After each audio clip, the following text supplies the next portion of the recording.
Hello!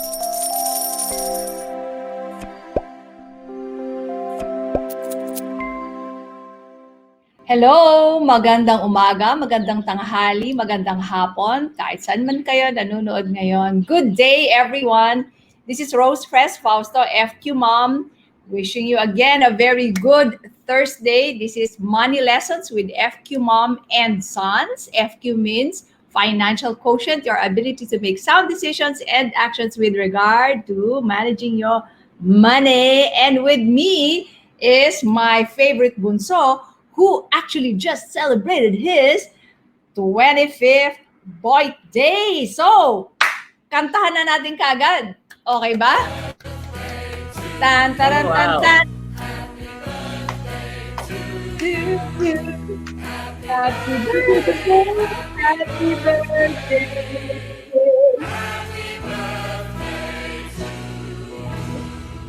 Wow. Woohoo! Let's welcome everybody, our birthday boy. Thank you. Hello. What's up, everybody? My name is Anton Fausto, the son number 3. I'm an events host, podcaster, dance fitness instructor, bread vendor, and now a 25-year-old. So I want to greet everybody. Kahit happy birthday for me. I hope you guys are having a happy day, and hopefully magiging mas happy pa yan in our show for today. I'm very excited to talk to our guest in just a bit. Yes. But yun, we'll be talking about Quarterlife, how yung mga realizations ko. Dagdag kasi pandemic, marami realizations. Tapos when you turn 25, kahit bata pa, I would say, adami pa rin mga realizations na nangyari in the past few days. Oo. Hey, Rio! Thank you! Yeah. That's right. Ready notes na for today's takeaway lesson. Rio is watching us all the way from Tokyo. Rio Iwagishi. Ang sarap kumain dyan. Sana makapunta ulit tayo dyan, pagka nag-ease up na lahat itong mga restrictions ngayon. So, today we're going to talk about quarter life and money matters. Okay ba yun, Anton? Ano yung naramdaman mo nung bigla, 25 na ako. Actually, parang contrary to what I expected and when I talk to other people who are my age. Normally, you'd think that once you hit 25, maisip mo na, matanda ko na, 25 na. But I spent a good part of the past 2 years looking back at my college years na ang tanda ko na, 3 taon na ako nag-graduate, ibang taon na ako from who I was when I was a student, ganyan. But when I reached 25, I thought, ang bata ko pa pala. Like, I'm just 25 na I started looking forward more instead of looking back at who I was in college, in high school, na I realized, now kasi when I look at my college days, kasi mga 20 years old, naisip ko, wow, ang bata ko pa, ang dami ko mga, kalokohan ginawa, ang dami ko mga young mistakes. But now that I think of it, now I'm 25, I imagine that when I'm Enrique's age, Kuya Marty's age, diba? I'm gonna look at these days as my young, stupid days pa rin. Ang bata ko pa rin naman. Bata pa rin. 25 is still very young. And talking about bata pa rin, our guest for today is the very beautiful na siguro a few years ago din siya nag-hit nitong quarter life mark na to. So I think because you know her, you worked with her, I'm going to let you introduce our special guest. Yeah, last year lang siya nag-quarter life crisis. Anyway, our guest for today is I think she's a very good friend of mine. But I had the privilege of training under her for a bit in Monster Arts 93.1. Monster Arts. Yes, she's also an events host, a podcaster, very, very talented, beautiful, and now the married. Yes. Even if it's been a while, it still feels like cute. It feels like it's kind of you can see the very beautiful wedding pictures. Please welcome to the show, Cara-Eriguel-Rabat. Woo! Hello. Hi, Tita Rose. Hi, Anton. Gusto ko yung intro na yun, Tsaka thank you very much for saying kaka-quarter life ko lang. Very recently.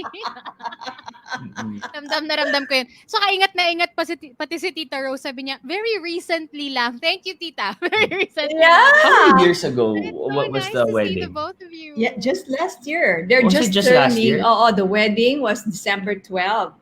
Oh, 2020. 1 year pa lang. Okay. Very recent. Ang tagal lang ng pandemic, it felt like, akala ko like 2-3 years na. We actually had a wonderful conversation about her pandemic wedding. Yeah, I remember this. Yeah, one of the first weddings na I've seen na naka-live stream. was yours, Cara. What an honor. Thank you. Thank you so much for having me today. And hello sa lahat ng mga nanonood ngayon. It's so nice, can I just say? It's so nice and fun to see the two of you together in one screen. Like Tita Rose, I met separately, and Anton, I met you separately Yeah. when you were still training. And seeing you together, I love it. Ang cute nyo. Family goals. Ah, do talaga? you see yourself doing this also with your son in the future? Oh Nag-host yeah, din I kayo? hope to be able to do it with my son or daughter in the Yeah. future. That will be Kaya. fun, ano? So, Cara, our topic for today kasi is quarter life and money matters. So, can you share with us what transpired when you turned 25? Was there any milestone ba to? Paano? What was it? I was nowhere near as financially mature as Anton is probably right now at this age because of you and your husband. I started making my own money at 18. 17 or Wow. 18, I started doing mga racket-racket pa lang naman. Mm. 2,500, 3,000, ganyan when I was still in college. But I really started making money and putting myself through school at 20, 21, ganyan. So, and because my financial background is more inspired by my grandmother who was in Ilocana who raised me technically during my When formative nga years. ron? So, 'di ba? So saving, matipid. That was the only relationship I ever had with money was to spend, yes, on things that I like, tas magigilty ako, sasama yung loob ko. So, babawi ako ng malala sa trabaho, tas isi-save ko siya. It was an endless cycle of spending because I was young and I was making my money and then Correct. guilt and then making more and then saving it naman to a fault. Ganon and then spending. I wasn't financially mature yet at the time, but I already felt the pressure of preparing for my life, ayan, my future at 25.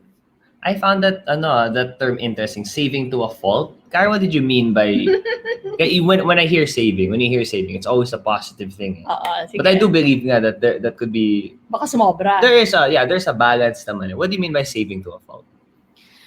Sobrang tinitipid ko na yung sarili ko Hmm. na with the wrong things. Like, for example, pagkain noon, hindi na lang ako kain ng ganito or hindi na lang ako magse-celebrate kasi sayang yung pera or actually the more important things in life. Because when I was younger, I don't know about you guys now and after the whole experience of the pandemic, right?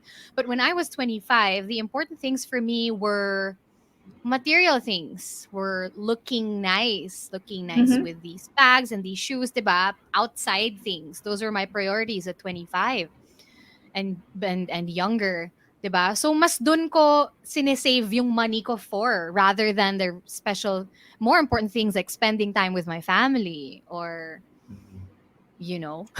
Yeah, but then, ito No. nga ito yung maganda yun, pinag-uusapan natin ngayon, yung turning 25. Kasi, you started earning your own money when you were still in your teens, di ba? So, in my article yesterday about quarter life also, kasi inspired by the bunso now turning 25. Kasi, Turned no, 25. when I was writing the article.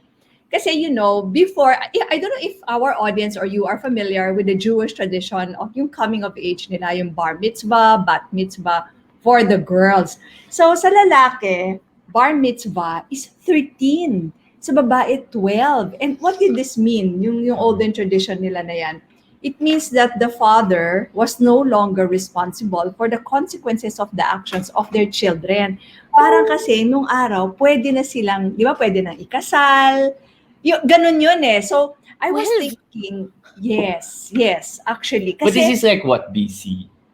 tagal na, panahon ni Cristo. Yeah. So, ibig sabihin kasi, I think that tradition came from the fact that it was based on the biological development of the reproductive system. Di ba? Right. Pwede ka nang mabuntis. May Pwede. regla na. Oo. So, para bang if you can already procreate, so you should be mature enough to take care of your offspring, di ba? E di, more so with yourself. But then, because of our society, nag-evolve na tayo. Ang dami na, may high school, may college, may doctorate, di ba? So, hindi na ganon.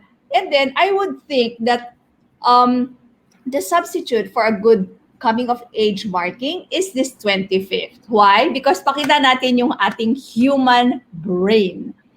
Neurologists agree that ito kasing brain natin, may dalawang integrated systems. There is the prefrontal cortex, which is the rational part of the brain. Tawag ko dun sa book. Sana you can also read that, Cara, no? Is Makatwirang Mak. Tapos yung kabila, which is the limbic system, yung emotional part of the brain, ito naman yung emotional emong.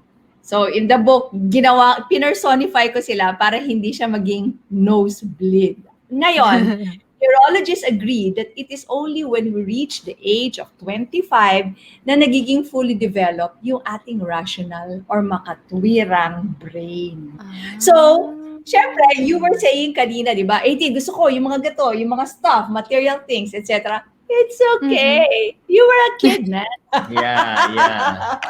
Even if I'd say not to parang cut me some slack for my future mistakes kasi magkakamali pa rin ako. Even if it's fully developed na, yes, does not mean na you parang will always use it. Correctly, I meant. I always still, yung when you said na yung mga you buy things when you were 18, growing up na parang you're spending your money on the wrong things pala.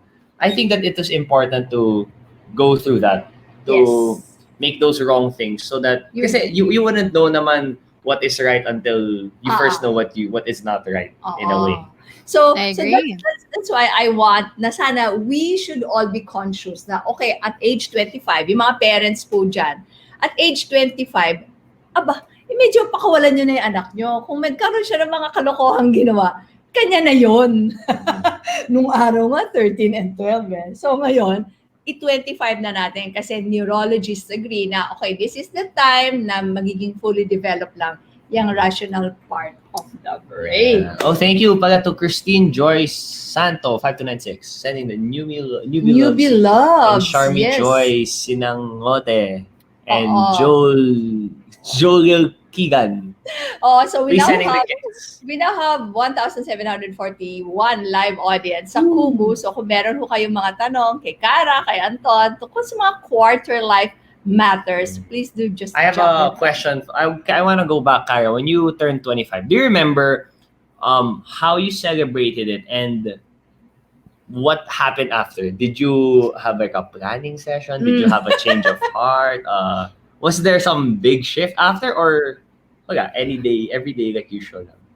Now that we're talking about it, it feels so long ago. I have to dig through. Okay, what did I do? Because I remember my 21st. Okay. I remember my 21st. I think my 25th was already with my family. Parang when I was younger, it was more, party, ganyan, going out with friends, ganyan. 25, I remember spending my 25th birthday and wanting it to just be with family and close friends. I don't know why, but that was probably part of the shift that was like, okay, maybe I'm slowly starting to change my priorities now, nasa gitna na ako ng buhay, technically, or quarter, diba? Quarter life. And I was more aware of how precious the time was, my birthday, to spend it with the more important people rather than, just going out with random acquaintances. Yeah. How about you, Anton? Well, I did the same, but because of the pandemic, di naman. Parang sumakto din. I had a few friends lang, and then family. Super few compared to his standard. Before, grabe to kung mag-party. So yeah. But to my defense, every year kasi, since we were grade school, do you throw us a birthday party? So nakasanayan na namin na every year, kailangan talaga mag-celebrate. But then this year, nagkasalubong ako with a few friends, a few neighbors. Yung mga, how I went with it is the people who, kasi my birthday is December. So, it's always medyo parang year end. When it's my birthday, it's not just me turning a year old, but more of like how was my past year then? So it was the people who I still got to see and talk to quite regularly in the pandemic. So even if I like to say I have a lot of friends, there are only a few people na yung friendships na you really put in time and effort in. Naging pandemic proof. Yeah, yung mga nagpunta. pandemic-proof, naging parang quality over quantity. But I do remember that you had, kasi di ba sa Facebook, ilalabas nila yung mga memories. Pag birthday niya, grabe, kasi usong-uso sa amin, naglalagay kami ng theme. So, si Anton, and nice kasi yung birthday time niya, malamig ang simoy ng hangin, di ba? So, if it's in the garden, masaya, hindi kami yung pawis-pawis, hindi rin umuulan. So, meron yung nakita ko recently yung A. Lahat sila, they came You have to dress up as something. Was that my last? That was like the second to the last birthday before the pandemic. Letter A, like you come in something, you dress up as something. Ako, I came in as an angpao. Meron. Atenista. May Assumptionista. Yung favorite ko, antok. Antok. They came in naka-pajamas. Kakaliw. Nasa madami nga ganon. Nasanay nga, tama ka, nasanay sila. Pero alam nyo, when I would throw parties for them, kasi a good part of that, I was a full-time homemaker.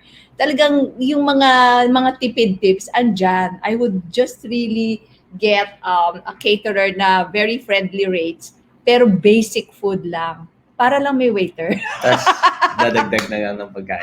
Tapos, nagluluto kami ng mas maraming pagkain para isineserve. Hindi yung kasi, di ba, syempre, aligaw ako. Kung ikaw lahat, pati yung pag-ayos-ayos. Anyway, so now that you're 25 and you having turned 25, di ba, nauso sa inyo yung quarter. Ay, wait, ma. Do you remember how you celebrated your 25th? Of course, I do. I was already pregnant with. Ay, nga, no. Yeah. But maybe I didn't know yet. Kasi I got married on August 12, and then September 4 was my birth. So I didn't know 25. Yet. So hindi pa. But I was married na, newly married. Freshly married. Wow! Oh my gosh! Yeah. Grabe, so, nanliit naman ako bigla nung inala ko at 25, parang figuring life out. Ako si Tita Rose married na. Ganun si Mama Mary. Balik pa tayo ng before Christ. Si Mama Mary, di ba, she's always depicted na parang a woman in her 20s, but actually, she could probably, sabi ng mga scholars, 12 to anywhere from 12 to 16. Kasi nga ganun eh. Yeah. Diba? But that was their time. That was my time. And now this is your time. Yeah. Parang konting-konti pa nga na kikilala ko ngayon personally who are already having their children at age 25. Tama ba, mga audience? Anong say ninyo? No? Parang it's really delayed. Para you're waiting for you to turn at least in your 30s. Yeah, I think what happened, how I look at it is parang nagka-movement, very individualistic movement of people trying to figure out themselves more. Very like, what do I want in life? I like it, honestly. Compared to yung family path, get married, have a family, mas expected na you do that younger, and then you do the figuring out who you are, medyo along the way, in line with the family. Compared to now, it's really like, ako muna, and then... So this is my answer to that. We are always situated in a certain environment with a certain set of parameters. So, alam nyo yung what was working well in a certain era will definitely not work now. Kaya mga parents din dyan, wag masyadong compare. Parang kailangan let us situate ourselves. Let us situate our children. Diba? Kasi like Rose, say that louder, please. At the back. Yeah, kasi di ba ngayon, parang sobrang, we expect them, just because we were giving birth in our 20s, we expect our children then to give birth in their 20s. May bahay na kayo in your 20s. Oo. So, iba na kasi yung situation ngayon. That's what you said. You're trying to figure out yourself, and sometimes you have to be like, really just focus on yourself first before you can figure. But before, in our time, at least I am speaking from my own experience, the figuring out of myself already came with that. Kasi, I started working naman kasi in my early 20s, and then Papa and I were boyfriend-girlfriend. Parang 1.5 years lang kaming boyfriend-girlfriend, and we got married na eh. So, ganon. But it was fine. Hindi ganun kaya? It was fine for our time and our own situation. So it changes. Yeah. So it changes. They're saying also when it comes to that, no, before it was yung maaga pa lang, dapat early 20s nga, di ba, expected, or mid 20s, mag-anak ka na, ganyan. Apart from the biological factor of that, which is real naman, di ba? There's a reality in that it might get harder closer to your 30s or mid 30s. But sabi nila, it also affected kasi, what greatly affected that as well is that when women started taking high positions or started working also That's true. professionally, in the Yeah. 40s or 50s, when they started Mhm. becoming professionals and Yeah. being in the same field as the men. Diba? Mhm. Ngayon, nakaka-focus na sila sa career. Now they're also putting off procreating a little bit, diba? Because Further they down, also yeah. have that. So yeah, that's now another challenge for us women. Kasi ganun nga di ba? Parang pag babae ka, parang may time bomb din na it's going to be Mhm. harder for you to be pregnant in your late 30s, let's say. Baka mamaya diyan ka palang sobrang, galing-galing ko sa career ko, di ba? So, maybe it's going to be almost an SOP na mag-freeze ka siguro ng egg or something. Baka magiging ganyan. Yeah. So ngayon talaga, it's all a balancing factor. But I think we're going through that transition then. Now we have to realize that women, and we need more women leaders. They're proving to be very good. Kasi iba rin yung faculties, iba rin yung wiring ng mga babae.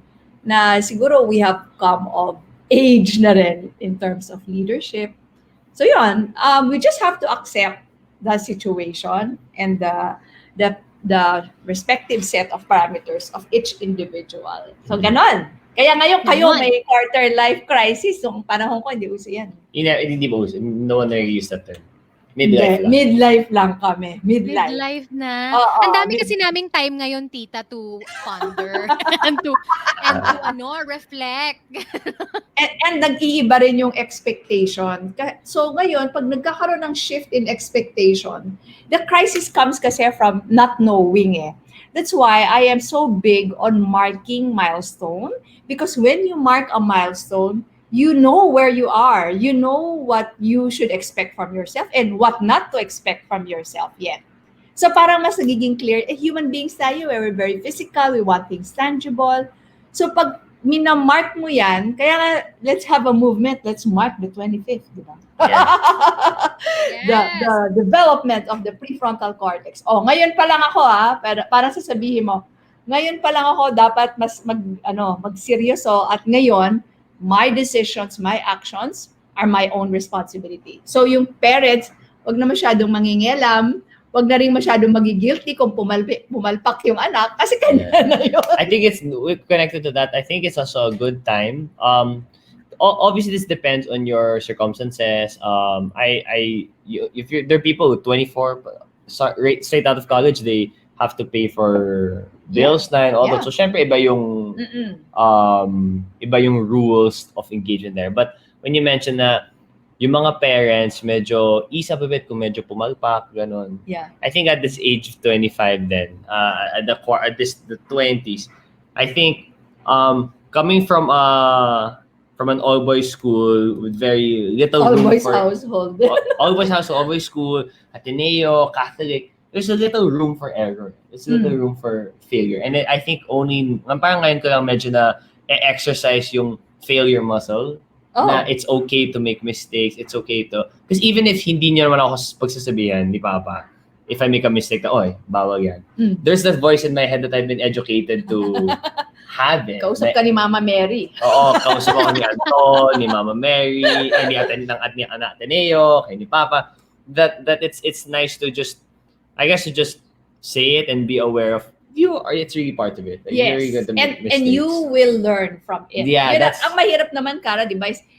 Sige, paulit-ulit na yung mistake mo, hindi ka pa rin, di na natuto. #. Yeah. Para mga Kaya never nga again. nagkakaroon ng mistake para matuto, di ba? Pero actually, tama yung sinabi ni Anton, no? And not only that, failing is actually really a huge part of life and an important part of life. If you, at least for me, I feel like if you never fail at anything, if you never make any mistake, and make the move to realize it and get better at it, then there's nowhere for you to grow. Somebody who never failed probably never tried. So that's the saddest. Yeah, that's not no. That's the saddest. That's the saying of I don't know if it's Homer Simpson or the one from Family. Never try, never fail. Oh, di ba? So do you want that? Akala ko naman kung sinong philosopher. But he is Homer. a good philosopher. But that's although I don't agree with it. It's a good para nga no. If you never try, you never fail. You never Kaya I fail. wanted to ask, talking about mistakes and failures. Do you remember kung meron lang naman? Kasi when I see you, your career, your branding online and everything, we are on a similar path in the sense of freelance hosting where there isn't that much there aren't hosting firms. There isn't na parang, if you host, you have to take the bar test for hosting and then you'll get a good job. Ganyan. Do you remember in your 20s, near my age, were there any like big failures, big parang boo-boos? And then how did you overcome it? Kasi I don't know if there is kasi it looks like you figured you just figure things out. Ang ganda-ganda. Super. I'm such a big fan of your beauty. I was talking about the career, pero the beauty also, yes, beauty also. Parang wala namang failure kailangan sa beauty, but anyway. in the career, in the life in general. No, thank you for that's so sweet. Thank you so much. I guess I've done a pretty good job at faking it. That's what we do, really. Fake it till you make it, right? Like I said, nobody has it together all the time. No, diba? And I think I have arrived at, and you said branding, I think I have arrived at this branding and even started my podcast because of all the failures that I've had. One that I really want to share is not exactly a failure, but almost became one that was very detrimental. It had a huge impact on where my life led me and how my life led me to where I am today. Is that week that I auditioned for radio. That I auditioned for Monster RX. I was supposed to do a film. Maraming bang kids dito? I was supposed to do a film, an adult film. Not naman that kind of adult film, right? But like more like an art film. I was supposed to do an art. I was supposed to star in an art. Yes, I was supposed to. Yes, more than that actually. I was supposed to star in that because at the time, 20s is really when you figure life out pa eh. Diba? Even at 25, you're still figuring out, you're making money, but you're not making enough money yet. And you kind of know where you are, but you're not so sure just yet. Yes. Diba? You're asa ganun ka pa eh at that age. So that was the tipping point. I guess that was a point in my life. And I was like, okay, do I really want to pursue acting because my course was theater? Do I really want to be a hardcore actress? But I was already doing shopping at the time. So if I do this, I will lose that. And then I tried out radio. The week that I got in radio, somebody else left. I was supposed to just train, but because someone left that week, they took me in. So they took me in already, and I was already, parang nag-board na ako agad in less than 2 weeks. Parang ganon. Tom just trained me, and then I was already boarding in less than 2 weeks because somebody left. And you know what? That person who left, she was the one who took my role. Oh, she's an actress too. I don't know anymore now, but she was a DJ at the time. But at that time, we didn't even know each other. She was the one who took that role. And I mean, I'm not really sure how well the movie did, but I'm very grateful that I did not, because I was so close, like reading na, shooting na. What made you not take that role? When I got in radio and I sat there in the booth, I was like, this is it. I think this is it. I think this is what I want to do. I think I want to talk and personally, I feel people's energies this way rather than show my skin. Well, it's different there. They're both performances, I'd say, but on radio, you have to show your personality more than in. Not to take anything away from acting, it's very hard. Kanya-kanya. So it's a different. But you don't play yourself, eh. Yes. That's what I like about radio. Oh, okay. So can you say that again? So what you're saying is on radio, you have to play yourself. On air, yeah. When people listen to Monster and they listen to Kara's show, they want to hear Cara and her thoughts and what she thinks about things, her opinions. Yeah. That's what also adds the different flavors to the different shows during the day. But when you're acting, you have to take the role. You have to take the role of the character. character. Yeah. Oh, parang nag-lag. And she's resting lang. She's resting lang na ano eh. There you go. There you go. Pero meron yung mga nagsabi kanina, no? So somebody si Charmy watching from Bukidnon. Gabriel, very wise nyo naman po. Thank you. Syempre, no? Thank you. And that's why we're sharing everything that we know so that you too can also Thank you to the gifts. Please keep them coming. And to our 2,100 plus live viewers on Kumu. Hello. Yes. Thank you very much. So was that like a crisis? The acting thing. Sorry, am I back? Was that a crisis? The acting thing? Do you look at it as a crisis, that whole phase? Yeah, I did because I really wanted to do it. There was still a huge part of me that really wanted to do it because that was my course and because acting was really what I did. Parang feeling ko yun na yung naging identity ko. And if I wasn't a character actress Cara, then who am I? What Cara will I be? So it was also jumping to radio was also a huge it was a huge leap because it was something that I didn't know how to do. It was something very new to me. But something that I felt like it was parang I was seated in the right place. Yeah. Is this something na I asked this question to a lot of my podcast guests and people encounter when it comes to the career. There are things kasi na you should just know. I would say the top two things are love, relationship, and career. Yung parang, this is the person I'm meant to be with. This is the career or the job I'm meant to do. Like, you can give all the, when you, mama and papa, you can give all the logical reasons why, we're a good match, we complement each other. But like at the core of it, you just know it.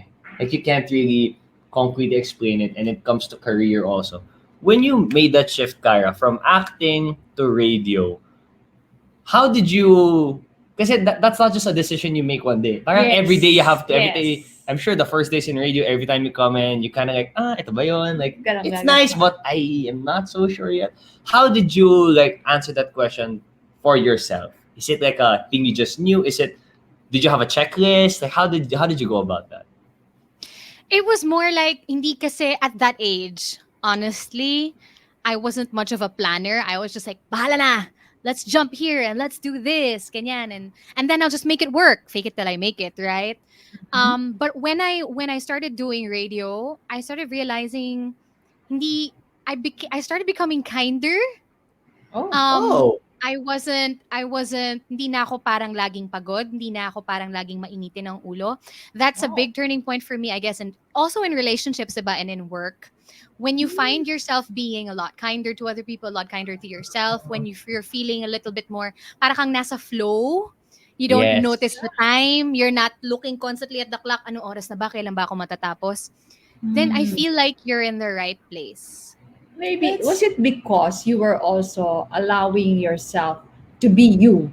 Because as you were saying a while ago, if you were an actress, then you have to take the character of whoever that role you're playing, And now, whenever you sat in that DJ's booth, you have to be with your audience as yourself. You as you, diba, no? And they took me for me. Parang, diba, that yun yung feeling nun, Anton, diba? Yung parang, the radio took you in, you're as Cara, you're as Anton, and you're enough. You're enough as a DJ as Cara. Kasi me, from my experience at least, yung acting, diba, you go on auditions, you go on like this, like that, you're auditioning to be a different character, and you always run the risk of not getting picked. Yeah. And it does something to you. It does something to how you value yourself. Oh, wow. We forget that it's not really about you. Maybe you're just not fit for the role. But the experience, constant but experience. But you think it's you. Ikaw yung nagkulang. So alam mo, para my insight now that you guys are talking about that, we have to be kinder to the actors and actresses. Kasi it's difficult, and then when we love them in a certain role, we want them to be that Yeah. So they get, siguro syempre sila, especially the young ones, they get messed up. Sino ba talaga? Yeah, and diba? You have to be kinder to them. Connected to that, I ever having this conversation with a friend. I don't know who, but not an actor, not an actress. And then they were saying, wow, parang sarap kaya nun, no? Like, the Catherines of the world, they get paid so much just to tweet something, just to post, just to smile. I said, you know what, you're right now. It's so nice that I just have to type some words and I get paid. But how many people are fighting to have that role. There are only a few people now who are really gonna get paid. Yes, the, that's diba? true. The Main Mendozas, the Mimias. Like they're Catherine you can count them. Bernardo, yeah. But what's so Yeah. hard is to get to that place where Yeah. your tweets and your posts are going to be worth that much. So Yes. even if the work seems like, you're just gonna read some lines. They had to tatawa go ka through lang. a lot. It's so hard to get. At saka yun, mo, medyo big impact sa akin yan. We have to be kinder to them. Mm-mm. Kasi ang hirap. Kasi di ba, that's what we see eh. Isang tweet mo lang, milyones na. Oo Pero nga eh. parang, my gosh, ang hirap. Just that young man, knowing himself, herself, is already difficult because of all this expectation. Ngayon ko lang na-feel yan na that's an advantage din pala. Yeah. Kahit na hindi ganun milyones mo, but you know, and you can be kinder to yourself. So let's be kinder to our actors and actresses. Yun yung takeaway doon. Okay, punta naman tayo sa money matters. No? So, kanina you already started that from being a saver, sometimes to a fault. Now you are maturing into your relationship with money. Now, syempre, when you reach your quarter life or even after that, the transition came about because of what? Did you live on your own? Paano ba yun? Sorry, my internet is laggy. The transition to my relationship with money. Yes. Closer Kasi now you to my you actual said- age. Now kasi you have a more mature relationship with money. Yeah. Yeah, I So think how it did did it start go? with it did start with me living alone. Mm-mm. But What also age? and ano na tita, 30 na, 29, turning 30.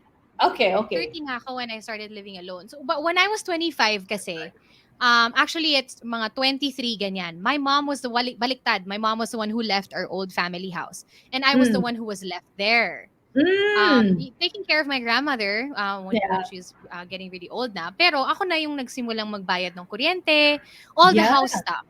Groceries, ganyan. Because my mom was like, kumikita ka na, di ba? Ikaw nandiyan. I take care of your lola. Ikaw ang mga 25 yon tita. 20, 24, 25, 26, ganyan. Yeah.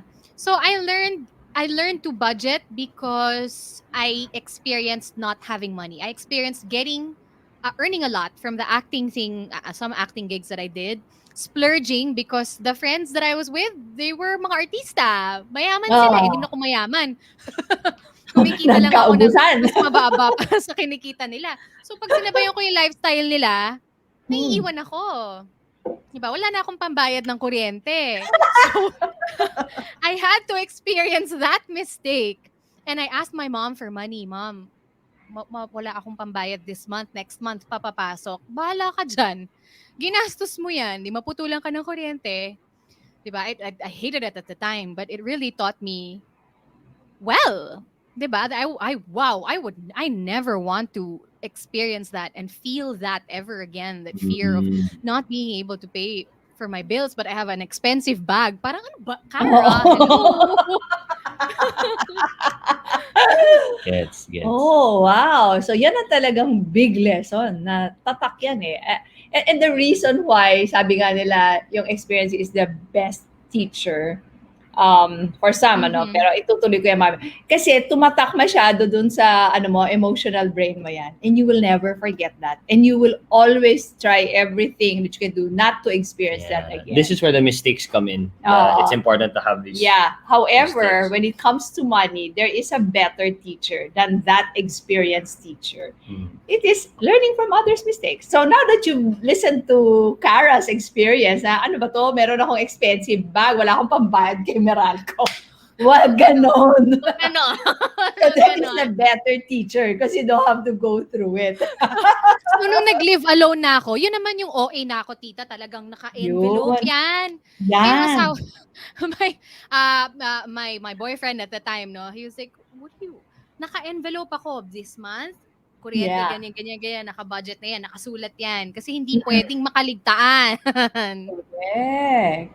Alam mo, kasi you just had to come up with a design that will make it easier for you not to go through that mess again, di ba? So ano naman ang changes now that, di ba, she got married last year, December 12, 2020. Uy, malapit na anniversary ninyo! As in, this weekend. Yeah. Yes, Sunday. May trabaho pa ako. Oh my Sale. gosh, may 12-12. Sinabayan namin yung mga sale. Nako, tatago na ng mga sale yun. Wait, sorry. Was that sadya? Did you really like the 12-12? Or was that the Yeah. church? Or was that the logistics I'm decision? trying to remember why we picked 12-12. Oh, it was supposed to be 4-3-2-1 kasi. March. April, ganyan, 2021. April 3, Dapat 2021. the following year pa. This year lang. Oo. Okay. Oh, wow. Napaaga. Oh, Napaaga kasi pandemic eh. Diba? Usually, Balik di ba, na the delay? Ikwento mo, bakit napaaga? Dahil pandemic. Kasi na-feel namin yung mortality namin. Bigla. Ano ba You ba never hinihintay, know what's gonna diba? happen. Let's just do it already. Correct. Galing. Okay. But Wala ako ng 12-12. Di ba uso magpakasal in December din? Oo. Pero kasi, they had it in the farm. Okay. At the Ganda. beach, we had it at the beach. Yes. Beach. Yeah, I remember. Okay. Ganda. Medyo malamig-lamig, ganyan. Tsaka hindi rin maulan-ulan. Tama. At saka may pa-boat ride ka pa, di ba? Tama ba? Ikaw ba yun? Pa-boat? Wala. Hindi ako yun. Iba yun. Hindi ba ikaw yun? Parang meron ako nakilala. Hindi ikaw yun. Pero naglakad ako sa tubig. Charot, hindi. Naglakad ako sa bridge. Na may water. Yes. Yeah. I remember there's bodies of water. Yeah. May arte-arte na ganon. Okay, any changes now that you're married when it comes to that shift. handling your money? Well, the agreement that I have with my husband is that because we're still technically in a medyo LDR, I spend some time away when I'm here in Manila, and then I spend most of the months there with him where he is at. So meron akong my money, meron siyang his money, and meron kaming together money.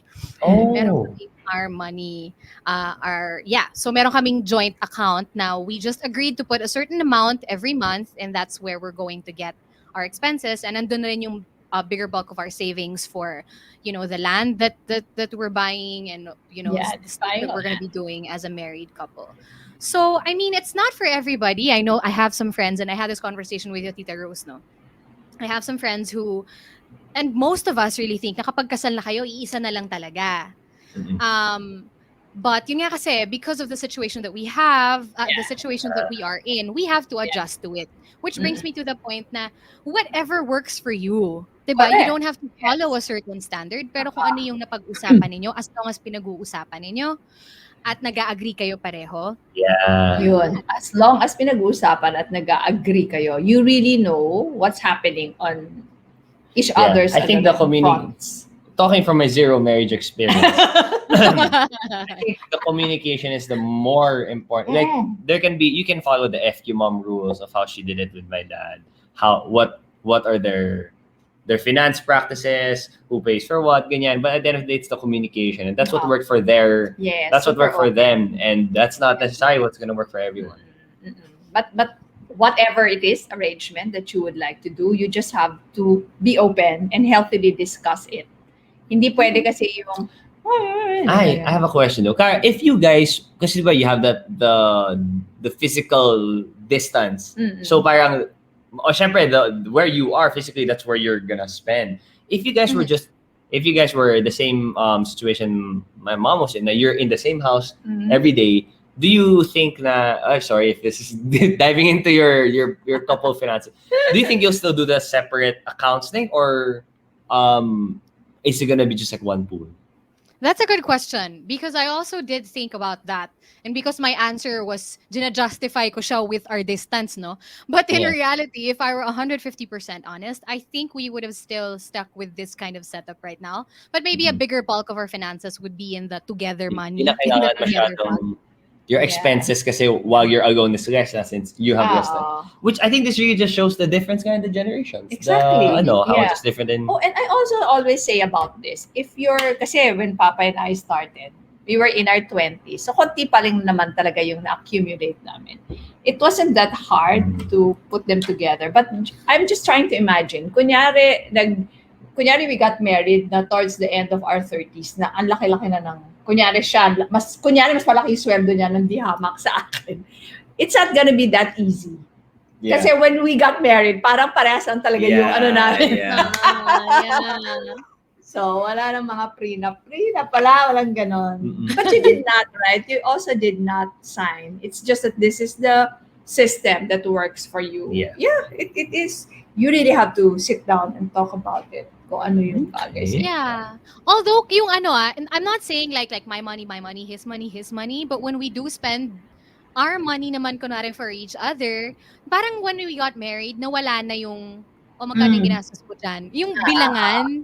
Yeah. I consider it as when I spend it for him, it's still our money. It's just in different bank accounts. When you buy each other gifts, kasi this is what I get kind of a little confused sometimes with you and Papa. You just spend each other's money on each other's gifts naman. Yeah. But Carol, when you guys give each other gifts, do you get from like the joint money or Si Papa has his own account na joke ko sa kanya. Sige, dyan mo na ilagay yung hidden wealth mo para yung gift mo sa akin dyan mo kukunin.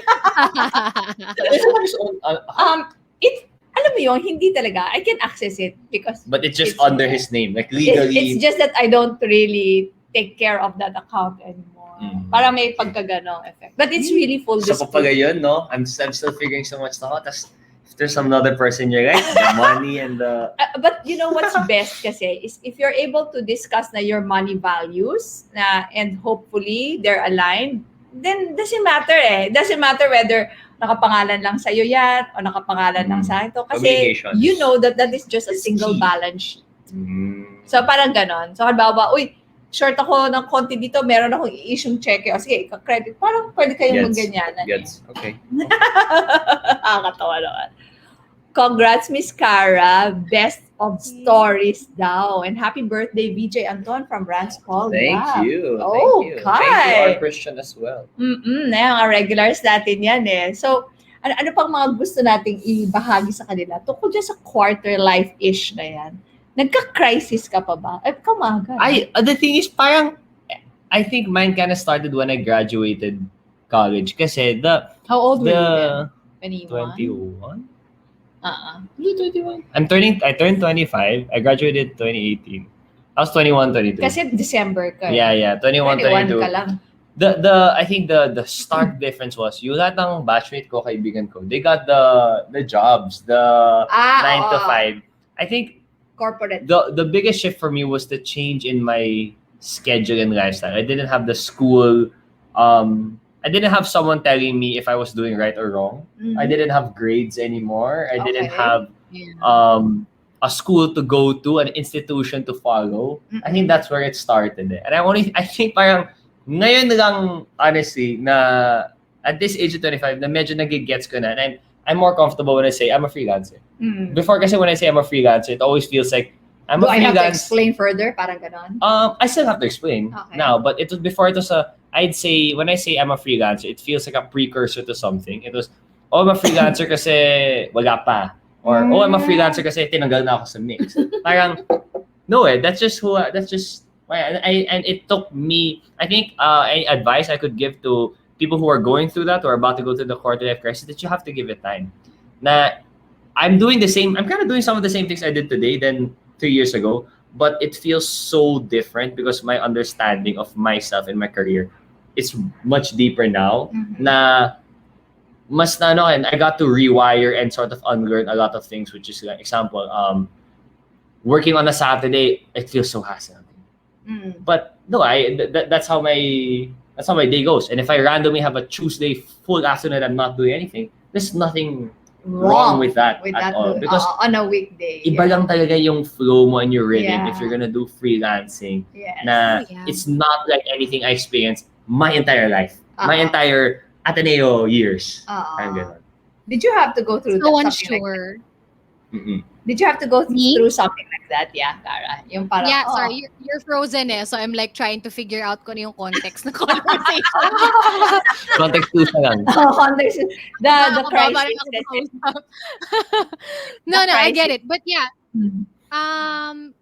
It's funny. I just actually the podcast I recorded earlier, we had this conversation of freelancing talaga. And I said, most people really say parang they think it's synonymous to part-time or like, ang dami mo sigurong oras with your family. Ang dami mo sigurong oras mag-have fun. Actually, no. freelancing is fun and exciting, but it's also very scary because it's unsure. You're only as good as your last job.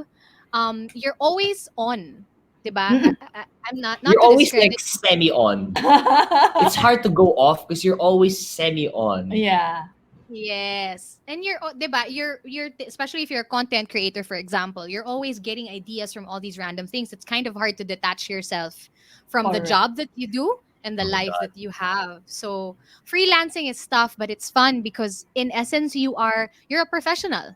You are a professional at what you do. So you're one of the best at what you do. So, diba? Yeah, I wanna add to that. When I entered the freelance world, I entered because wow, I'm gonna dance, I'm gonna talk, I'm gonna earn from that. I was so focused on the fun. Oh. I had that before kasi in school, diba? I had school and then I Yeah. had my dancing and hosting. I had Yeah. that balance. Nawala yung school, which for me was the boring part. Like, oh, wala na. I don't need to do those studying and I don't have to go to lectures and stuff. And But I then, forgot about the whole other so many anxious nights, so much time spent. Itong ginagawa ko. When you said you're only as good as your last job, I agree. I probably got to host, I don't know, like 6 times this year. And that's an entire year. But I still confidently say I'm a host now. I think that I'm a host even if I don't have an event lined up. It's that sort of rewiring and they're being okay with the lack of stuff to do. That's what I say. Anyway, there was one more thing I was gonna say. It's connected to what Cara shared earlier. The when you said that you're always on as a podcaster, then I experience this. There are times that I'm gonna have a nice talk with a friend, but sometimes I have to be, oh my God, parang naka-podcast mode ako. Like, hindi na ako there was a time in the pandemic na, why can't I just talk for fun na lang? Parang it's always so, kailangan may moral of the story. Palaging may, this is a good thing if I make it a clip. Maraming views to. Parang ang daming, I had to deal with that then. Kaya dapat meron kang switch on and off din. Yeah. Oh my gosh! Nakakatawa. So last thing I say, with the switch on and off, yeah, there's a switch on and off, but I'm trying to make it more not a on or off thing. It's just, that's just how it always is. Na when I'm podcasting, it's who I am. I'm playing a role in a sense, but it's still what I say whether or not I was recording a podcast. And when I'm talking to people, same way. Like if you're talking to someone in real life or if you're recording an episode, you have to treat each other with respect. Correct. I like to laugh. I like to talk about things of value. So instead of it being, okay, switch on, it's time for me to play the role of Anton host. This is just who I am, whether or not I'm in front And of I'm the gonna camera. learn from this person. Regardless. Speaking of But podcast, you have to be aware of that. Yes, Tita. Sorry, I just wanted to add to what Anton was saying, no, because as a 33-year-old married woman who has been a freelancer for over a decade, I think what's most important, yes, you can't turn it off, but you have to be aware of it and you have to be able to communicate with your future partner and your partner because yun yung reality ng trabaho mo eh, totoo yun. Like even me at my wedding, I freaking hosted my own wedding because I couldn't take looking at the host and just sitting there and like, Oh, ako na. so diba, I hosted my own wedding and even when I was doing my vows, Paolo told me, and he pulled me aside and he was like, para kang nag-host detach ka onte. The host by Sorry, I give that to people. Yeah. Kasi I'm my favorite host. And my wedding is going to be one of my favorite events. Diba? I'm gonna trust someone else. Correct, ano? So parang yun sabi na, hindi niya matiis. Oo nga, ako na yung program. Ako na yung script. Oh man. Nakakatawa naman. But yun lang, kailangan mo lang siya i-communicate with your partner kasi you're right. You're absolutely right. It is a huge part of who you are. But your partner has to understand that. But you have to be able to compartmentalize. Kumbaga, don't allow it to consume you and your relationship. Oo. And then, not have fun anymore on your own wedding pa, no? Yeah. Oh my gosh, we only have 4 minutes to go. Is there anything that you'd like to invite our audience to, Cara? Yes, please do listen to my podcast. Whether you are before or after 30, I'm sure you will be able to pick up a few things there and at least man lang enjoy it and practice practice mindfulness and being grateful. It's called After 30 with Cara-Eriguel. It's available on Spotify, Apple Podcasts, and all podcast platforms. Please follow me on my social media pages at Cara-Eriguel on Facebook. I do go live there every time I record my podcast, and at Cara-Eriguel on Instagram and Twitter as well.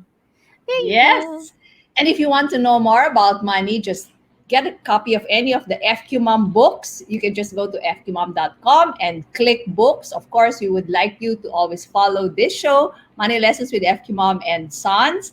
Meron nga kaming Christmas promo pala for a minimum order of $9.99 for the books. It's free delivery to any address in the Philippines. Wow. And of course, if you'd like to take this even further, you can go to the website, or you can also book a free exploratory meeting with us if you want to talk about the elephant in the room. So now you tell them about the TikTok. The elephant in the room. Also, you can please do follow. IFE is already gone on TikTok, enriquefausto.cfa. I'm proud to say it. Just, yayabang ko lang. I did not expect. We just started last week. He was hired by his brother. Yeah, I'm the one who does the script writes, edits, shoots. Naka 150,000 views yung isang TikTok clip. I was hoping like, okay sana kung maka 10,000, 20,000 views. 150,000. That's the one about credit card. That's the one about credit card. Check it out, TikTok. You guys want finance hacks and tips, enriquefausto.cfa on TikTok. For myself, you can follow me at Fausto everywhere, and do follow and check out my podcast. Congratulations! Yes, a very, padami ang views nung iyong interview with Jillian Robredo. I did have an interesting conversation with the Bunso. The Bunso and the Bunso kasi. VP Lenny, Jillian Robredo. So you can check out the Anton on One podcast. It's on YouTube. If you want to see my face. Sabihin ko lang kay Cara. Cara, nakakatawa. Yung iba doon, mami, o iba ka-age nila, sasabihin, ay, ang cute, kinikilig ako. Jill Tom. Ginawa na sila ng love team. Very classic, very Pinoy. Very Pinoy, my gosh. Yeah, so Anton on One podcast on YouTube. If you want to see my face, if you don't, you can check it out on Spotify and all podcasting platforms. So yun. Thank you very much, guys, for listening to this episode today. We'll see you again next Thursday. Cara, thank you very much. Cara, thank you so much. It's always a pleasure talking to you. Nako, pag ikaw, pagka nagkaroon ka na naman ng bagong milestone, we have to have another conversation. Ooh. Oh, yes. Please pray. Maybe. Okay, if it is your wish, I'm gonna pray for it. Yes, please. Thank you. Oh my gosh. So, ladies and gentlemen, maraming salamat po sa lahat ng padala ng regalo sa 2,600 plus live audience and a few more dito sa Facebook pages ng Knowledge Channel at FQ Mom. Thank you very much. Christmas na! Okay na ba ang mga regalo? Next Thursday, another episode. Bye, guys! Bye!